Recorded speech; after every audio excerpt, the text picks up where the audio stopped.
Alors, les négociations entre les États-Unis et l'Iran ont échoué. C'est évident, c'est clair. Est-ce que la guerre est imminente?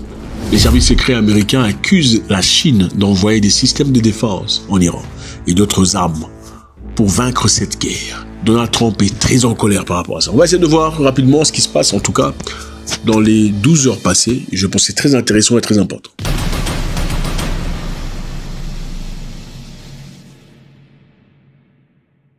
L'Iran, en discussion avec les États-Unis, qu'est-ce qu'on a eu de la part des Américains? On a eu 2 promoteurs immobiliers juifs comme négociateurs de la part des États-Unis d'Amérique. On parle ici de qui? Ce monsieur ici, Steve Witkoff, et de celui-là, Jared Kushner. Ils sont évidemment dans le gouvernement américain, travailleurs, mais ils sont juifs. Dans un contexte où on a un Iran en train de résister contre l'État juif.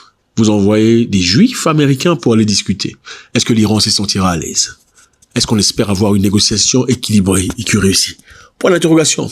En attendant, il y avait J.D. Vance, le vice-président américain, qui avait été requis, en tout cas demandé, exigé par les Iraniens. Sa présence était exigée. J.D. Vance s'est exprimé ouvertement après les négociations. 21 heures de négociations sans stop, par intermédiaire du Pakistan. 21 heures. Apparemment, ils étaient dans 2 salles complètement différentes. Et les Pakistanais allaient dans une salle discuter avec les Américains et rentraient dans une autre salle discuter avec les Iraniens, d'après ce qui est reporté. J.D. Vance a dit que les lignes rouges étaient claires. Les lignes rouges américaines. Pas d'armes nucléaires pour l'Iran, ni de moyens d'en développer. Et apparemment, d'après lui, ils n'ont pas eu les réponses nécessaires par rapport à cette histoire. Ça n'a pas marché. Suivez. Nous sommes en pourparlers depuis 21 heures. Nous avons eu plusieurs discussions de fond avec les Iraniens. C'est la bonne nouvelle. La mauvaise, c'est que nous n'avons pas encore trouvé d'accord. Nous avons clairement indiqué nos lignes rouges, les points sur lesquels nous sommes prêts à faire des concessions et ceux sur lesquels nous ne le sommes pas.